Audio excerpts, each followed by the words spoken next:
Hey guys, on today's With Friends episode, we've got Dr. Michelle with us. We talk the struggles of being an independent woman starting a new intimate relationship, and then we skip over to a different kind of intimate conversation as we discuss her inspiring story of pulling herself out of a financial pit and learning those lessons and turning that into a thriving business.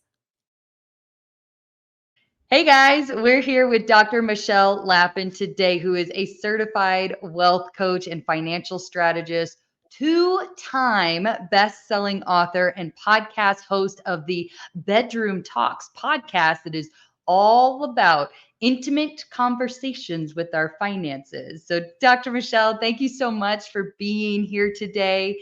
I would love for you to just introduce yourself, just share with folks a little bit about who we're talking to today, and then we'll go ahead. And I know we've got some interesting topics today, relationships and finances that we'll dive into.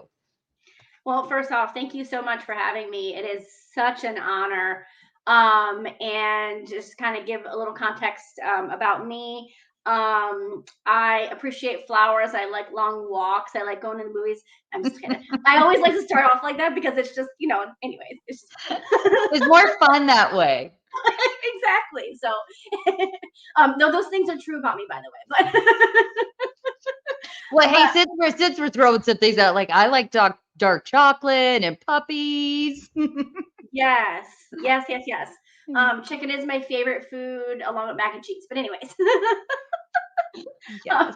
So, like you kind of shared to sum up my little bio there. I have a passion for working with primarily Christian women who feel stuck financially, and I want to help them get unstuck financially, right? And it's not to say that I don't work with anyone else, but I've found that the Christian women gravitate toward me. It's who I draw in. I'm like, okay, this is my audience. Cool. I love It's a gift. It's a gift. Absolutely. So that's my primary who I work with. I have a vast array of things that I've done in my background. Prior military, I've served in fast food, worked for Whirlpool making washing machines, worked in childcare. I've done all the things. It's crazy, but it's given me a lot of insight over the years as well. Also, mom of an adult child. Yes. Of a son, right? I think because I do think we've got to say like boy mom, girl mom, because that makes a difference. Yes, I am a boy mom. I am a boy mom, and he's a boy mom that is a mama's boy that doesn't like to admit that he's a mama's boy. Oh boy! And now he's a young adult, right? Right, exactly. Oh, And it's always goodness. like, "Mommy," but don't let anybody else know that he says that to me. Oh, I see. He's got to act cool. Exactly that. Yep. He's And an then, of adult now. course, Dang it! He's an adult. exactly. And of course, I also have a fur baby who also happens to be a boy. I call him my forever toddler. Oh, If yeah, you have forever pets, toddler. you understand. Yes, yes, I do. We've got Guinness, who 8 months old. He's in Newfoundland, and we just took him to the vet the other day. 125 pounds. Ooh, Yeah, that's a lot. and forever a toddler, so a massive toddler over here. Mine's a Yorkie, okay? Oh, But let me tell you, although he is small, he is mighty. He's actually not really yappy, but he's overly excited. He loves playing all the time, and he's a 17-pound Yorkie. that's a well-loved Yorkie. That's what it is. He's not even like he's long. It's crazy. Like, but he puts all 17 pounds into his front paws when he leans on you. You're like, come on, buddy, come on. It's a lot. It's a lot. Where are you located? I'm actually in Virginia, pretty close to the Virginia Beach oceanfront. Not in walking distance or anything, but about 30 minutes away. So it's kind of nice. Beautiful. Yeah, beautiful part of the country. I love Oh it. yeah. All Yep. right. All right. Are we getting into this thing today then? Let's go. Let's get started. Let's do it. So, okay, part of your introduction, you kind of left out a pretty big piece. Like your life has transitioned a little bit recently. You want to tell us what that looks like? Because that's our struggle topic of the day that we're just working through, right? Yeah. Um, so I'm trying to think of which piece you're talking about. You're talking because there's a few things that have happened in my life. Are we going with the going full time conversation or We're, the new life situation? Okay, okay, we okay. we can go wherever. I think I was referring to like the new partner Okay, situation. Oh, okay. she's blushing, guys. If you're not on video right now, she's blushing. Just wanted to make sure we were on the same page there. Yeah. So yes, I have now let me just share that I am a I hate saying this still, but I'm a woman that has reached, you know, the 40 and up time frame. So I've lived a little bit of life. Um, but I spent a vast number of years, actually pretty much the majority of my 30s as a single woman. Mm-hmm. I had, just being completely transparent, I had some rough stuff that had happened earlier years.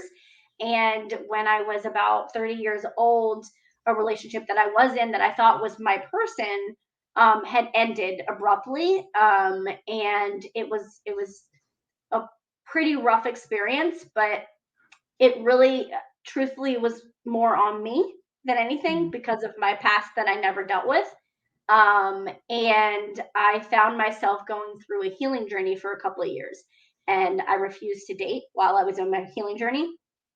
And then I spent the later half of my 30s and into the beginning of my 40s just trying to figure out how to date. But yet I still kept like running into the same types of guys. I couldn't imagine having to date under these like cultural conditions. I pray daily for folks that are navigating that journey. It's really daunting for a variety of reasons. One, just dating today is not the same as it was Mm-mm. years ago, but also dating as a Christian woman Oh, is good point. also very, very challenging. And that can be a whole nother conversation. But like being single for so long, it was always like every time I went anywhere, people would be like, well, when are you going to find your person? Where's your person? Are you trying? Let me set you up with so and so. Like, first off, if I didn't want to, like, that's on me. But also, like, if I'm sitting here saying I want to date, do you not think I'm trying? But Hmm. and then you have, everybody wants to give their opinion, right? Oh no. So every time I turn around, somebody was trying to, well, this is what worked for me, and this is what worked for me, and this is what worked for me. And I literally tried everything to the point of hiring a matchmaker. Hey, whatever you got to do. So is that how you met? No, it's not how you No, met. ma'am. Okay, but then how did you meet your significant other? Well, no judgment, okay? It wasn't Tinder, thank God, but probably the sister of Tinder would be Facebook dating.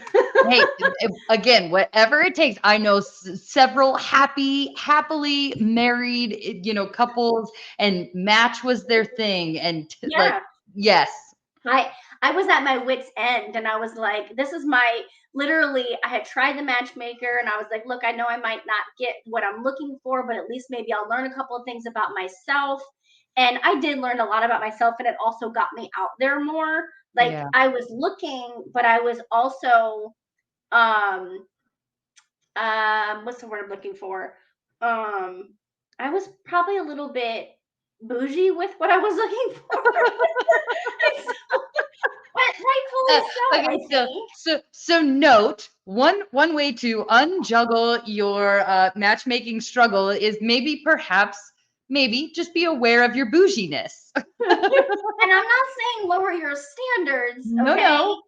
don't like, you should have standards, but Just be aware. try to evaluate, are they realistic? But also sometimes, so I had to go into the matchmaking experience with an open mind that Mm. I'm probably not going to find my person, but just get out there and just meet people and just get comfortable with the dating process, because it was just so crazy these days. Like, what Yeah. I had found myself in a loop of was getting into situationships, Mm. and I needed to get out of that.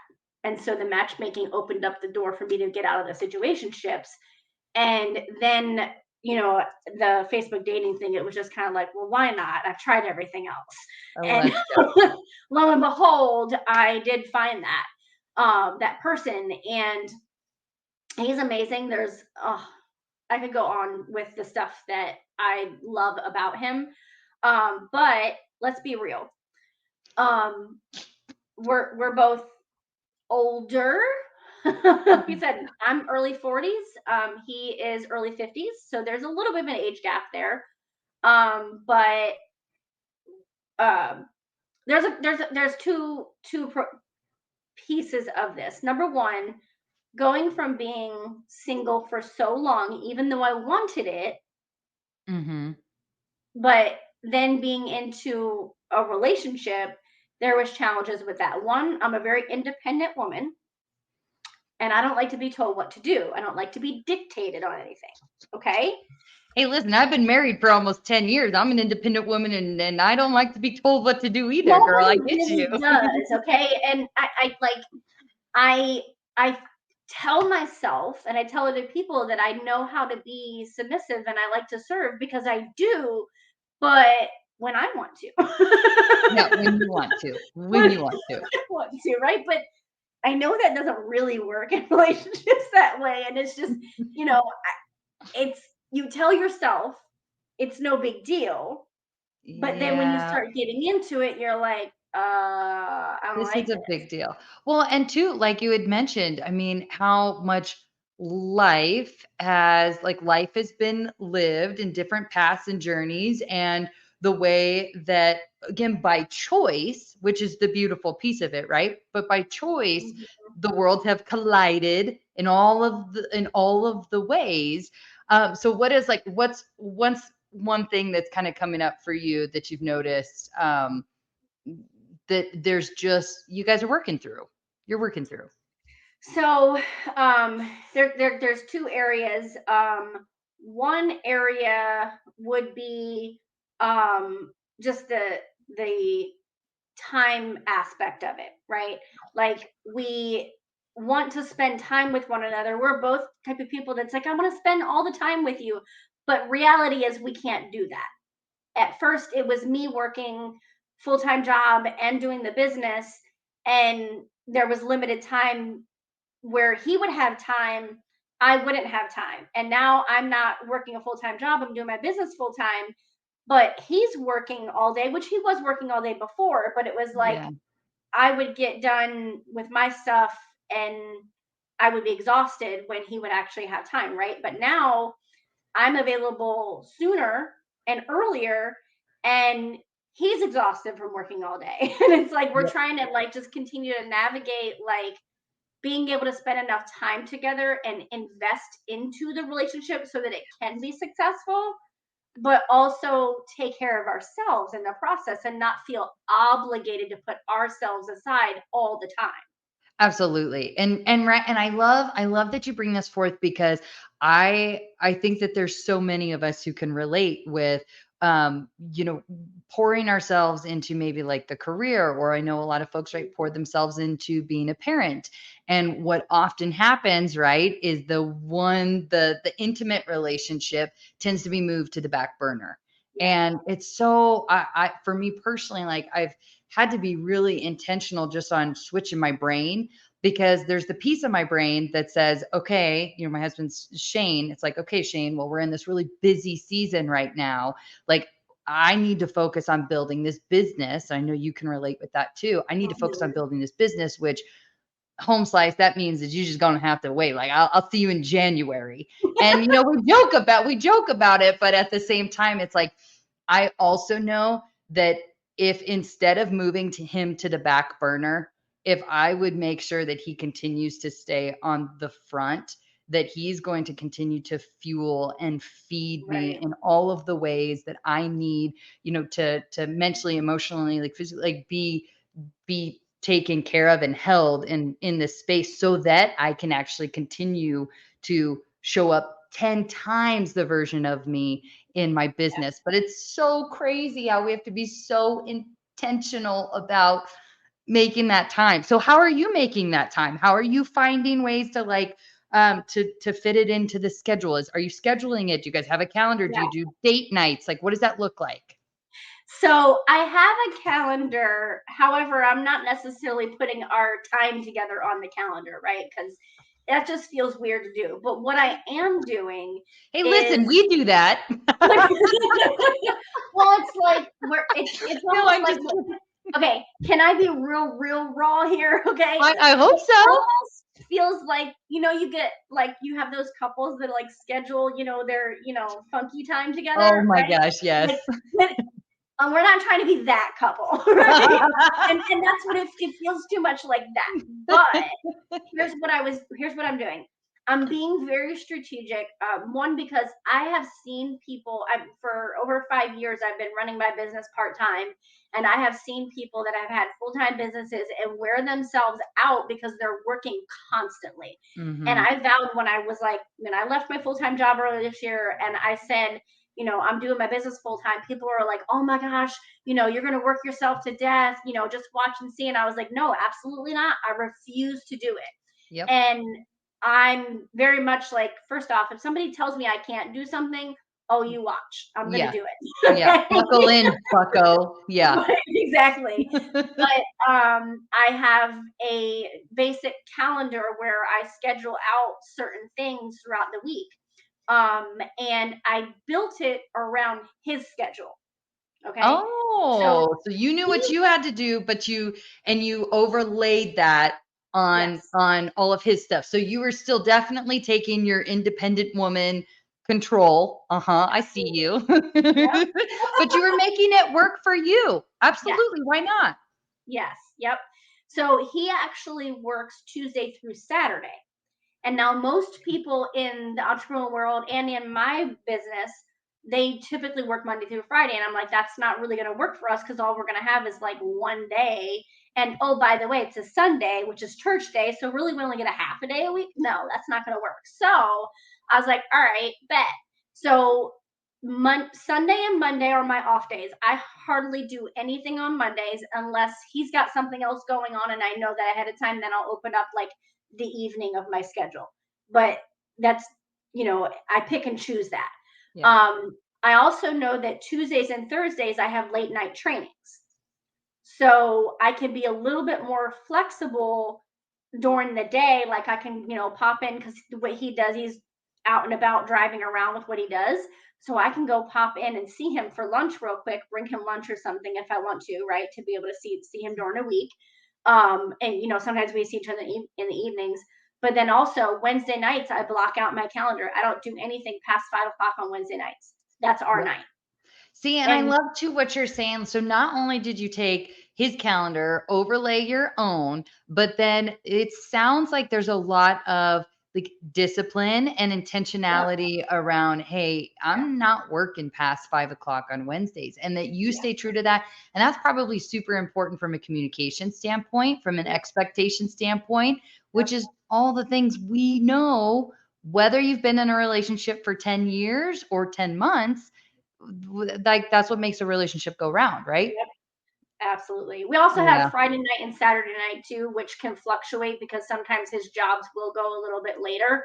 But Wednesday night, Friday night, Saturday night are nights where we get to see each other depending on what's going Wonderful. on.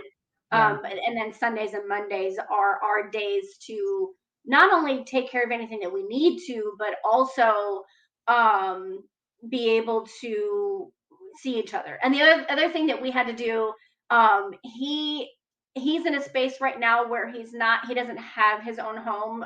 Some just for various reasons, he's in an apartment right now. And I have a house and I have a washer and dryer in my unit. And well, my unit, it's a condo unit. Yeah. But he doesn't have that. So he was going to the laundromat every Monday and spending like 4 hours at the laundromat. And I was like, listen, you're gonna bring your laundry over here and we're gonna do it here and then we're gonna get to spend some time together. Like I just Yes. forced him to do it because he was like, but I'm just and I'm like, look, you gotta let me do this. Well, hey, you can either do the chores together, or you can do them by your dang self. Like I think so actually I know like the thought of cooking a meal every night. I know that that's Oh, oh man, especially with spring sports and fall sports, that's so yes. tough. But my family and I, we do everything we can to try and cook a meal every night. And I will tell you that it's actually some of my favorite time spent with my husband because it's like, hey, we got to cook dinner. Like everybody's got to eat. We may as well do it together. So we're in the kitchen. Like it's again intentional time where somebody's chopping, someone's sauteing, someone's washing. And I think right, finding those pockets of time where like you got to do chores anyway. You may as well enjoy them. Absolutely. Absolutely. You have to find the time. You have to be Yeah. intentional and find the time. But it's funny you brought up the kitchen because that actually kind of, I think, perfectly segues into the other thing of what Yeah. we're kind of like still Go for it. unjuggling. And there's a I alluded to earlier that we're both older. We have both been through life quite a lot. Like Life. I Life. can't even. We don't have time to talk about all the things, but we have both been through life, and I don't know if you've ever been in this position where you're like, okay, like I've healed from this. I feel like I've forgiven myself. I've been forgiven. I've forgiven others. Whatever, and I'm not dealing with this issue no more. I'm not dealing with Mm. that issue no more. Whatever. You feel like an amazing person. Everything's great, and then a new area of life happens, you move into a new season of life, and then you're like, bam, where did that come from? Like a trigger? Is that what you're like like something Yeah, triggers you thought you were healed on something. You thought there had been that level of grace and forgiveness for yourself, for others, and then out of nowhere something so unexpected comes up. And now you're probably your partner's probably like head whip. What's going absolutely. on? Absolutely. And Mm. the reason why I was like, oh, that's a perfect segue is because you were talking about the kitchen. Yeah. Um, we cannot be in the kitchen together. We can't. Not right now. Not right now. Maybe one day, but not You're right now. learning. I um I I am I am OCD, okay? And I've known that I was OCD for a very, very long time, and I've worked on it so much. There's so much that I've done. But when you have a new person in your life that's never experienced you before, they feel like this is a lot, right? I also found out last year, I went and did some testing last year and found out that I have actually had ADHD my entire life, but I've been masking it with the OCD. Oh my goodness. That was eye opening. That That was really eye I can opening. only imagine. It was quite an experience, and I'm still learning and understanding more about that. But when we're in the kitchen together, like he's trying to do his thing and cook, and I'm trying to help. But in me trying to help, I'm cleaning up while he's still trying to use things, and I'm like, but I Oh, need to, like, I don't, and he's like, get out of the kitchen, and then I you see know, what's happening. you can Mhm. understand where that could go. I do. Yeah, you're like, "No, I was gonna use that." This happened to us the other day. It was like he was, cutting potatoes on one side of the cutting board, and like we needed to cut onions on again, and or cut the meat or bring the meat in or something from the grill, and I was like, "Just use the other side of the cutting board." Or that was what he was going to do. Well, I had already thrown it in the dishwasher, and oh my gosh, nobody wants to do more dishes than we have to. Why'd you touch the cutting board? Because it was empty. It was on the counter. Why'd you leave it empty? I was going to use it. Yeah, I get that. I get that. And you know what's not happening? Communication is not happening in the moment, right? Communication. Uh-huh. Communication is not happening in the moment. But also, um, the other thing that about me specifically is I'm a words of affirmation person. Okay. And that's I am important to very know. much a words of affirmation person. And there's so many contexts that you can take out of that. And I don't think he's still learning a lot about that with me, right? And so there's the what you say, what you don't say, and how you say it. Mm-hmm. And imagine all three of them together. I'm like, for anybody single who's listening, I'm like, you're right, you're right. It sounds really fun to be in a relationship, doesn't it? Listen, So much. I There's get it so though, much. like, because the one thing that I used to hate when I was single was when married people would be like, well, marriage isn't all that great either. And I'm like, well, neither is singlehood. Do you want to try it again? Choose your hard. Literally, like it's not, neither one is fun. Oh no.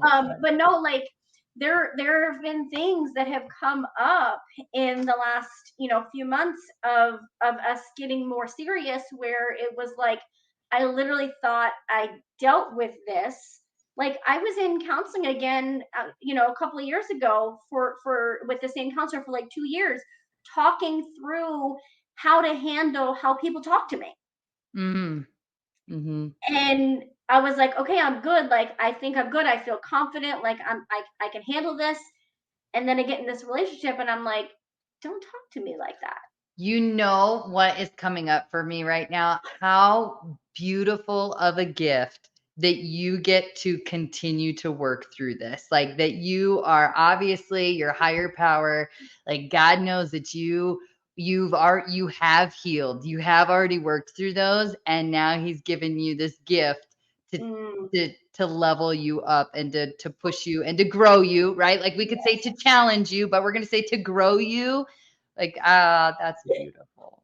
yeah, it Yeah. is. It is. It's the sad truth is that like a lot of the things that I deal with and have dealt with go all the way back to my childhood and my relationship with my mother, which Mm. is a whole nother conversation. It's a But whole other conversation, but at the same time, if I recall correctly from our conversations, that's actually kind of at the core and the root of the financial mhm, strategy work yep. that you're doing today. So maybe we can go right into that. So anything else? Anything else on just the relationships and kind of you're navigating that, you're learning the communication style, you're learning the time investment, and you guys are working through it, right? Just keep Yeah, trying. the biggest thing that we're learning, one is obviously grace. Grace Grace. is huge. We have to give each other grace and come back, even if we, get upset with each other. We have to Mhm. come back afterward and be like, look, okay, like this is what happened. Let's talk about it and give each other grace and keep trying to, do better next time. When I say do better, like being more aware. Like I have to constantly be more aware of how I sound and what I say, because I might get upset with him doing that. But like, what about me? Same. Right? Yep. So that's a big piece of it. And then also realizing that even though there's we'll call it challenges, that come up, which happen Growth in every opportunity. single relationship. Growth opportunities, there you go.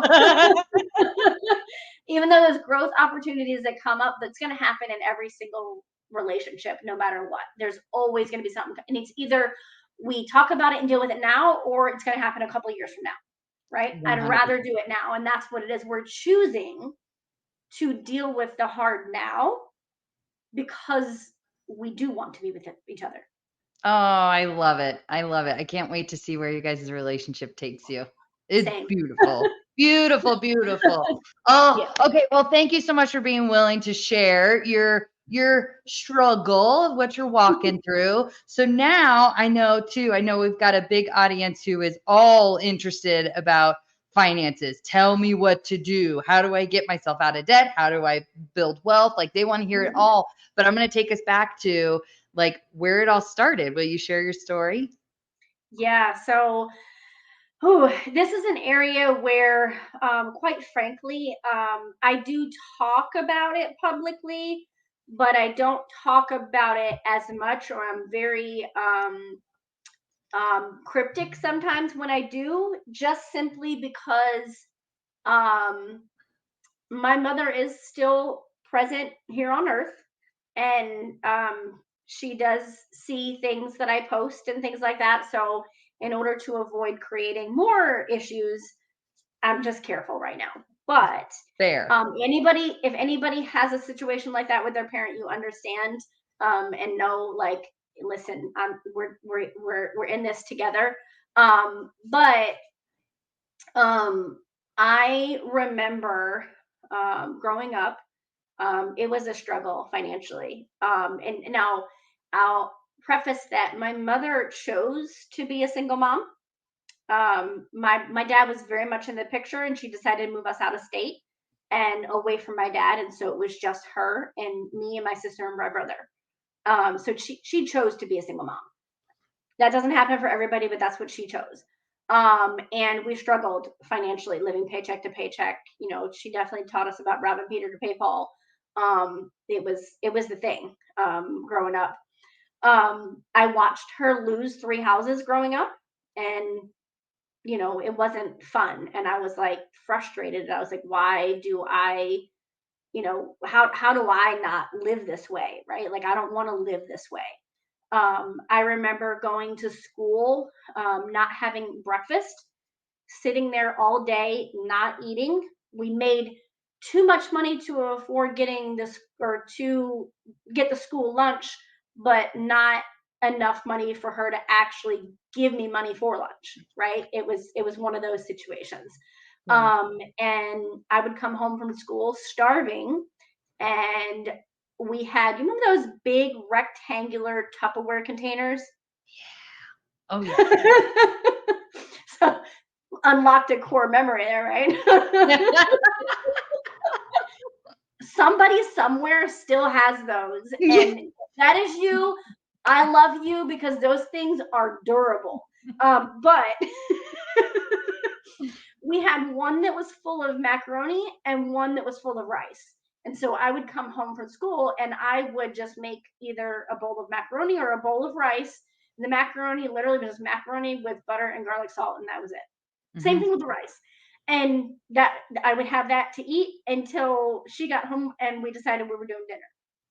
That's how I lived for a number of years. And that's not good. It's Yeah. not good at all. But I ended up, going into adult life and, trying to figure things out on my own, and, was like, I don't want to be my mother. I vowed I would not be my mother. And yet I found myself constantly struggling with finances, to the point where there were moments where I didn't know what was going to happen financially from month to month. And I would literally, like, fall to my knees, hysterically crying, like begging God, give me a miracle, because I didn't know where the money was going to come from for certain things. And then, of course, day or two later, everything's fine, but Yeah. because God always provides. But yet, I still kept doing it over and over and over and over. And it was just a cycle of like, how do I stop doing this? How do I get out of this?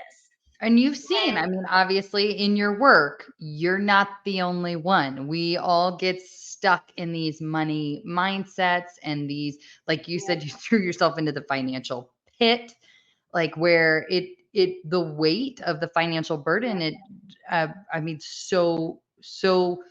what's the statistic out there? Do you know the statistic of how many people live paycheck to paycheck? I oh, mean, it's like 70 to 80% of Americans. It's yeah, crazy. yeah. So, It's so you're changing all the extreme. time. Like, they update the numbers all the time, but for the majority, it's pretty high. It's Yeah. it's only somewhere between, I'd say, 25 to 35% of America actually feels like they're okay financially. Yeah. Yeah. Yeah. And then about 5% of that are actually wealthy. Um, Mm-hmm. but I called myself doing something really good. I thought, okay, like I'm okay here. I was in the military and I was making a decent amount of money, but yet, you know, I really wasn't in that great a place. But I told myself I was. So I was like, I want to buy my own house. And I wasn't even 30 years old. And I bought my own house all by myself. And I was so proud of myself. It was amazing. Not even 3 years later was when I found myself in this financial pit that I literally walked right into. Um, Wow. what happened was I purchased my house at the top of my budget for my military income. But I called myself trying to be strategic, getting approval for the house prior to getting out of the military. I already knew that it was happening, and I thought to myself, I'll go ahead and get all the approvals now, get the house now, because I have like the stability and everything. And when I get out, like it's fine, I'll figure it out. And I was like, I'm gonna get this amazing job. I got all this experience in the military and everything's gonna be great. Well, that didn't happen. I went from being in the military having like I think it was somewhere around $60,000 a year income Mm-hmm. to being on unemployment for a month and a half and then finally landing a job at a temp agency making $30,000 a year. Youch. Not at all what you intended the No, plan to be. no. And Yeah. then I ended up getting a roommate to help out a little bit, which was great because she needed help. But we were having some conflicts because Miss Independent Miss Independent. All right, the song. meets another Miss Independent, and but we're trying to be best friends, and we're trying to live together and help each other out, but neither one of us wants to hear what the other person has to say, and it was a whole thing. And she's great, I love her, we're still friends today. And it's it's funny because I told you I was OCD, right? Yeah. we would I would go around the house and I would pick up her stuff from all around the house and I would put it in a little pile on the corner of the desk so that way she can grab it and put it in her room. And she used to hate it. Mm-hmm. Hate it. Don't you know, within a couple months of her moving out, she would call me and be like, "Can you come pick up the stuff around my house Oh and my put it out gosh. for me?" See, your OCD, it's a superpower. That's what it is. You didn't know this whole time. It's hilarious. We still to this day joke about it. But I basically, one, not just like the conflicts that her and I were having, but also things just kept getting worse. I had 5 maxed out credit cards. I had absolutely no savings, and literally like everything was at the top of my budget.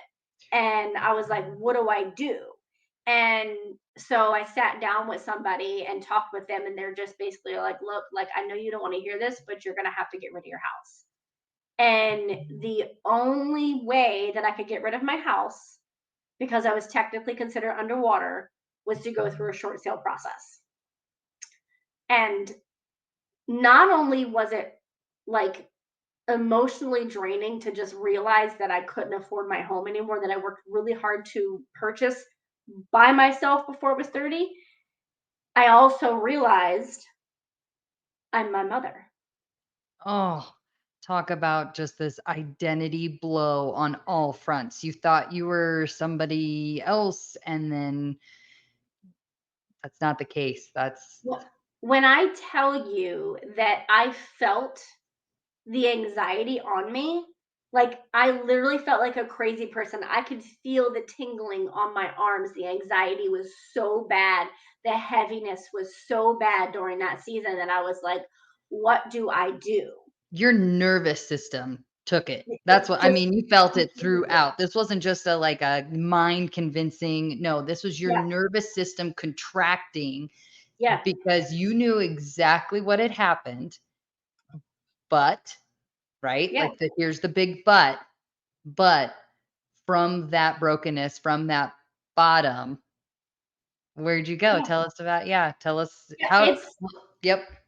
it's insane. Now let me give you some context here because um I we're talking, this is this me myself, the same woman who a number of years prior in the military was deployed overseas to the sandbox when her child was a year and a half old, and we drove fuel trucks, and an IED went off on my truck, and I handled that like a beast. Okay. Don't get me wrong, I cried a lot, but it didn't, like, I didn't have the same reactions to this situation Mm-hmm. because it didn't have so much trauma behind it, Mm-hmm. right? 100%. So, like, first and foremost, I had to find a couple of people that I could lean on and trust in the process. Mm. A couple of close friends. And when I say a couple, I'm like literally one or two. Like you can't, not everybody's going to be able to support you in something like that. And everybody can understand it, nor as much as people try to be compassionate or say that they're compassionate, they really, to be able to hold the weight of chatting with somebody and encouraging them and talking them through a season like that, not everybody's equipped to handle that Yeah. at all. Yeah. And so I had to know who my people were that were equipped to handle that. But also, of course, I had to lean on God a lot. Like that season, I tell people all the time that was my Job season. I feel like I lost everything during that season, Yeah.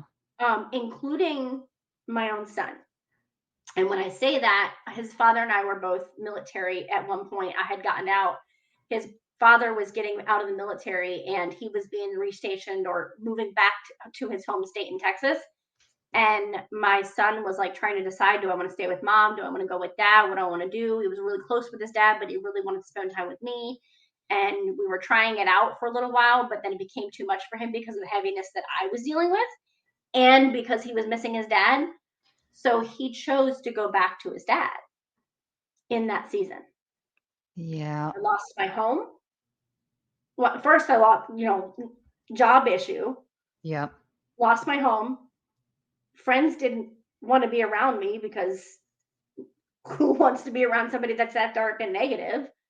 My son, finances are a mess, like all of that. All of The it. only thing that I got to hang on to during that season was my car. I literally was on the phone with the people. I had Navy Federal, and I'm on the phone with a lady, and I was like, I don't care what you have to do. Is there anything that you can do to help me be able? I was like, literally, I've lost pretty much everything else. This is the only thing that I have right now, and I need to be able to hold on to this. I'm hysterically crying, and she's like, okay, hold on 1 second, 1 second. Like she must have had God on her or something because she's like, all right, we can move this around and that around. We can reduce your interest rate and then push your, payments out a little bit longer to make them a little bit lower. And I'm like, oh my God, don't you know, not even 2 years later, I ended up getting that thing completely paid off. Nice job. Magic Fingers McGee, man. She worked up Listen, some things for you. listen. But I, obviously, like I said, leaning on, the support of at least one or two friends that I knew could handle it and support me in that process, leaning into my faith no matter how hard it was or how uncertain it was. I was like, Lord, you are all I have. You are all I have.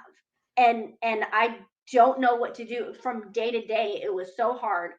I had to think outside the box of how can I get through this season. I found meditation. Mm-hmm. And not to get into the topic too deeply because I know there's, different opinions and perspectives on that sort of thing. When I read the Bible, it says to meditate on the word day and night. And so, I take that for what that is. But there were moments where I literally okay, just stop and repeat certain scriptures that I felt were really helpful to me.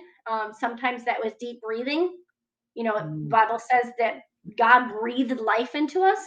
So If he breathed life into us, why can't we take that same breath and breathe Breathe. life into our own selves? Breathe. Yes. Right? Yes. So I utilize those techniques to just help in the moments when I was starting to feel anxiety come on. I would just stop, take a couple deep breaths, repeat a scripture in my head, and it helped for the moment.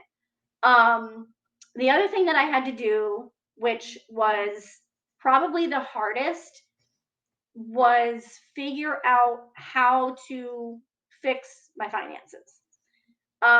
Now, I had done Dave Ramsey previously, and I'm very much like I agree with a lot of what he shares, and I think it's helpful for a lot of people.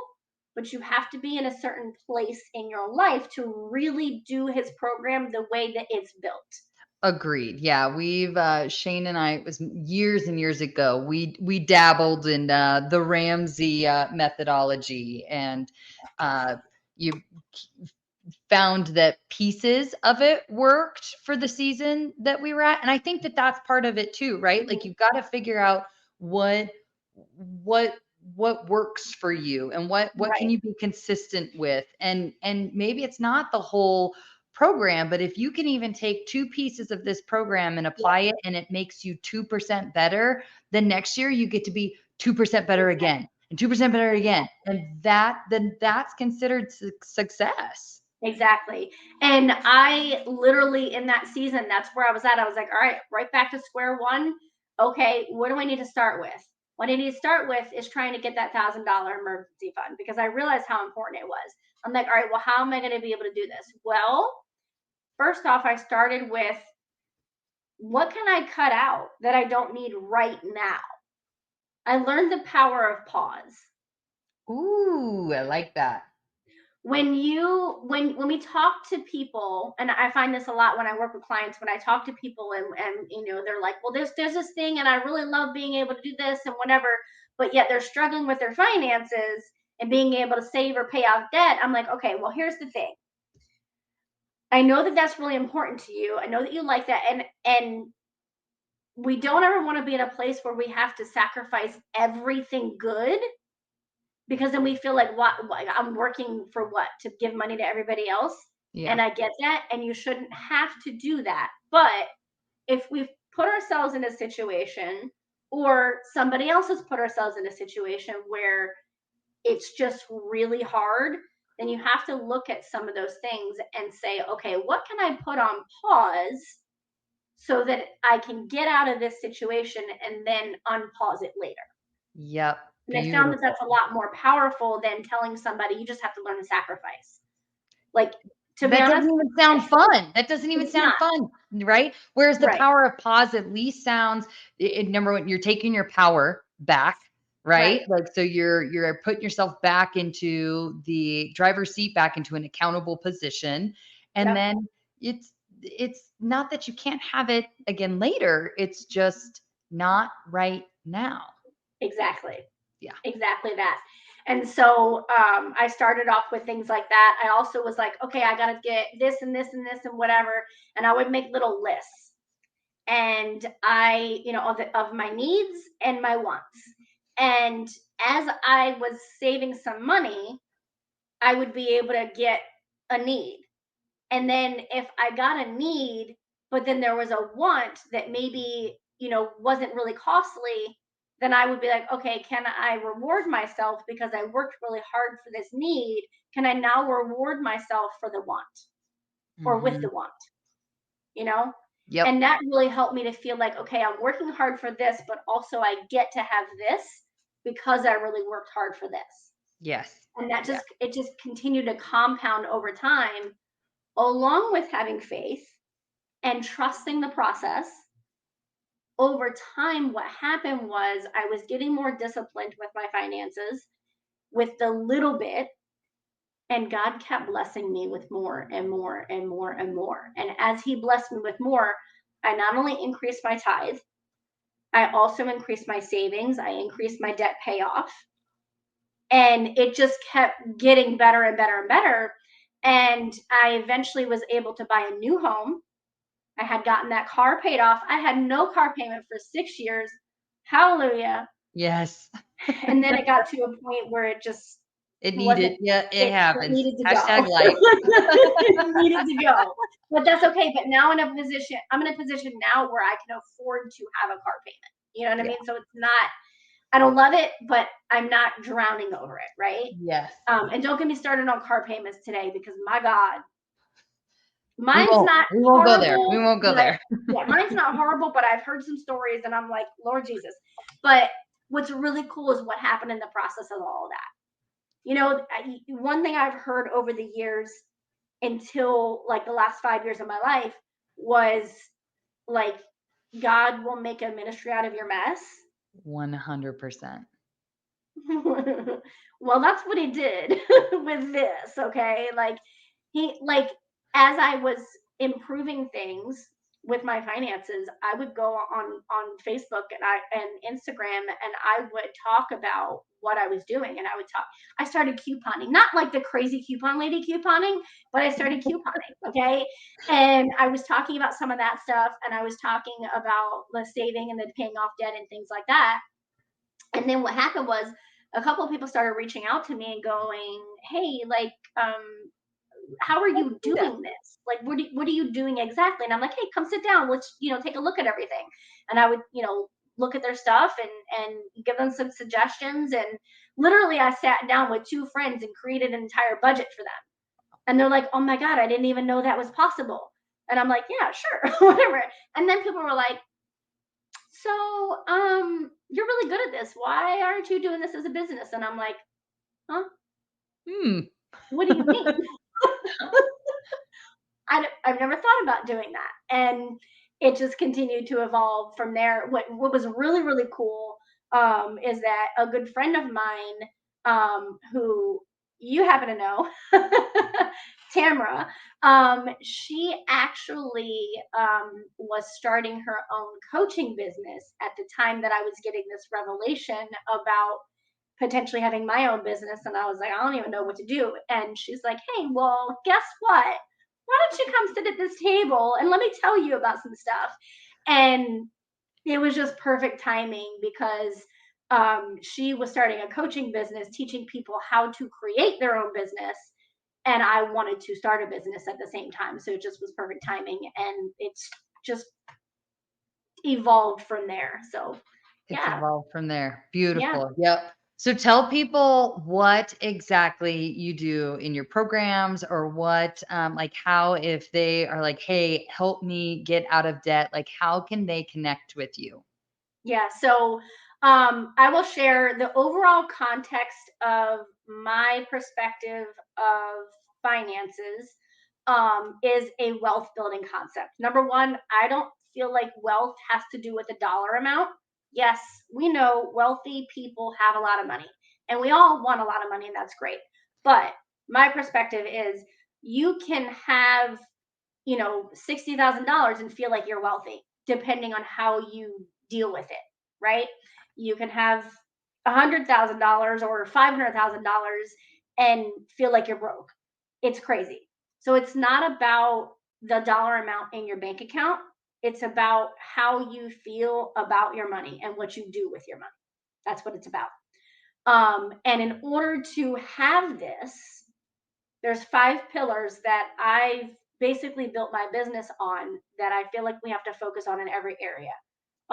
Or 5 areas we have to focus on in order to have this concept: faith, family, finances, fitness, and fun. I like fun too. Absolutely. We have to have it. Like if we are thriving in all 5 of those areas, we are wealthy.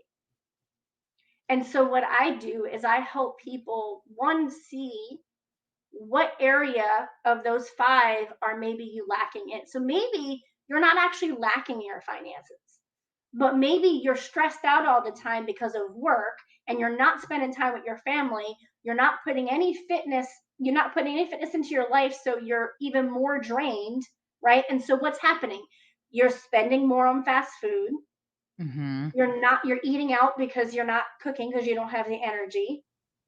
You're dragging all the time, so you're not even putting energy into your business or your work, so you're not getting as much income, or you're not getting promotions or whatever, Yep. right? See how it can all like tie into one another, or you're not even paying attention to your finances because you have like so much stress, or you're so drained all the time. You're like, I just don't even have time to look at it. Yep, it's one of those, right? Like it's that we're all feeling burnt out.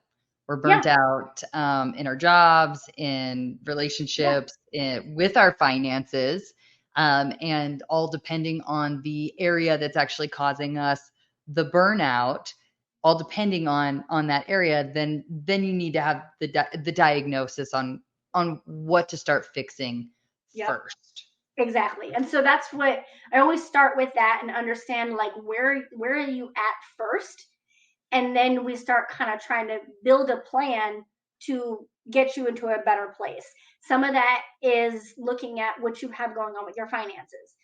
One of the things that I learned, look, and this goes right into talking about my podcast. It's Bedroom Talks Get Financially Intimate. The premise about that is to be real and raw with your finances, but also knowing that finances are a very intimate topic. Okay. Yes. Just like when you have people come over to your house, chances are there's one area in your house that they're not going to go into, and that is your bedroom. There's two reasons for that. Number one, it is a place of intimacy with you and your spouse. Number two, it's usually the messiest place, right? Like my office is atrocious right now, but There's Well, quite often, if people don't have an office or something, it's like, oh my God, people are coming over. Let me take this. Let me just throw it in the bedroom real quick, oh right? yeah, Or a closet. There's yeah. somewhere that's like a really messy place, but it's also an intimate place, right? Mhm. And Yeah. so you shouldn't let everybody in there. You definitely shouldn't let everybody in there. But when it comes to your finances, you should let somebody in, somebody that you trust, somebody that knows what they're doing. Because when you're stuck, you need somebody else to have an unbiased look. Yes. Yeah. I one question that always comes up for me too is like, hey, so if you're willing to let someone take a look at your finances, like how do you actually find someone, to your point, how do you actually find someone that is qualified? Like someone that like what are just some key indicators that you suggest? There's a couple of things that you can do. One, you can look online for financial coaches, financial planners, things like that. I don't mean to sound biased, but I don't always love financial planners and financial advisors, just because they're a lot more heavily focused on promoting products versus Mhm. helping you, get unstuck financially.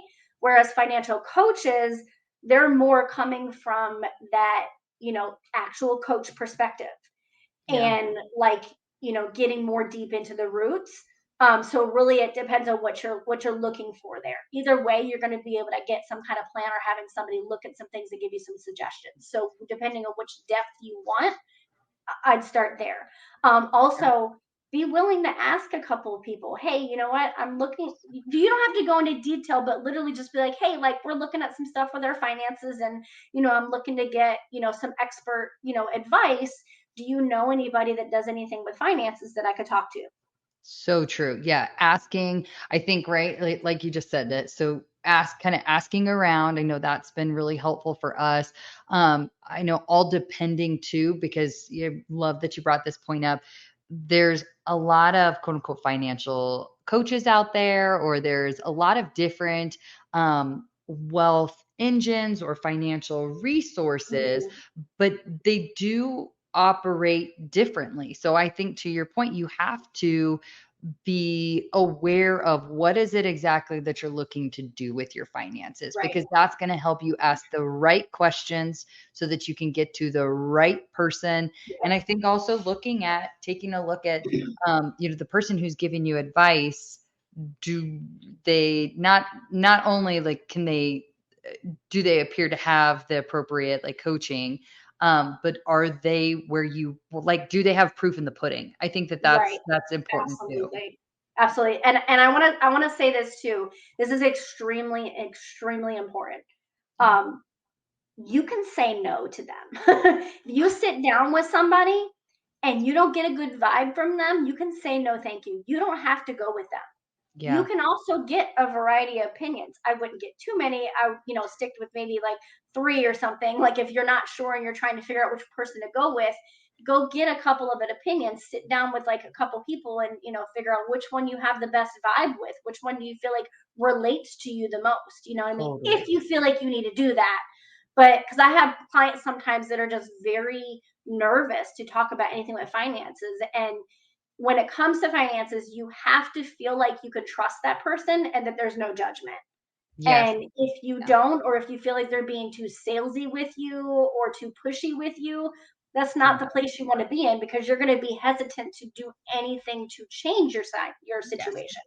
Yeah, Shane and I, when we first started, we were super young in our career when we first started having what we had put aside as like our needs were taken care of. What we wanted was we Mhm. wanted to start investing a little bit. And I remember walking into a certain financial institution and we walked out and we were like, yeah, hard pass. That's a no for us. And for all of the Yeah. reasons that you just said. Yeah. Yeah, absolutely. So I always like to say that, and I tell people when I'm sitting down with clients, I can tell pretty much in that first meeting with them whether they're vibing with me or not, and I try Yeah. to make sure that like they feel comfortable. But some people just, I'm not going to be able to reach everybody. I'm Yep. not everybody's cup of tea, no matter how hard I try. And I can be kind, I can be, caring and whatever, but some people are just not going to vibe with me. You know what Yeah. I mean? And that's okay. Like I Yeah. get it. Yeah, yeah. So, Oh yeah, gosh. but in summary on that, like, we start with figuring out like where you're at with your finances. Where do you want to go? And then we start building a plan to help you be able to get there, whether that's something that things you could start doing now, or things that maybe cannot be done until a little bit later. But once you get XYZ done, then you can do this. But we'll talk about the entire plan, and then I'll be able to support you through that process. Awesome. And actually, there's a link that I think you're going to be sharing that it's a short little like 10-minute interactive online presentation that walks people through what it is that I do, how I help clients, and what they can get out of it. There's also, for people who are interested, there are some pieces in there where if somebody's interested in learning a little bit more about like doing what I do, Uh-huh. I actually have the ability to bring people on my team and they can learn what I do and make some additional income as well. So the Awesome. opportunity is definitely there. I love it. All right. Yes, I will make sure that the links for that is in the show notes. We'll kind of come full circle here. So we kind of already came full circle on the new relationships. So coming full circle on the financial pieces and really some things I jotted down just on the five, I think four, maybe 4 or 5 tips on how to actually like how you pulled yourself out of debt. And Mhm. so keep me honest here, but it was like, hey, number one, find your people, find your faith. Mhm. Then started to put that focus on that $1,000 emergency fund, and how you did that is you really absorbed and you took in the power of the pause, which was all Mhm. about learning how to cut things out for now and budgeting, and then really leaning into being aware with your needs versus your wants list, and baking a reward system into that so that it would keep you Yeah, motivated. Did I get absolutely. it? Absolutely. Yes. I think that's a perfect way to summarize how to start that. And once you start it, there ain't no stopping you. I love it. I love it. Is there anything else you want to share today? I just am so grateful that you've been on, that you were willing to share your struggle and your unjuggle. Yeah, the only thing that's really coming to my mind is a scripture that I've leaned on for years. It's actually it's one of my life verses. I actually have it tattooed on my arm, and it's Philippians 4:13, which is I can do all things through Christ who gives me strength. So if you ever have a moment where you're like, I don't know if I can do this, just know that you lean on the Lord and the Lord will give you the strength to get through it. Oh, I love it. And I'll let you close us out with that. So thank you so much. You're welcome.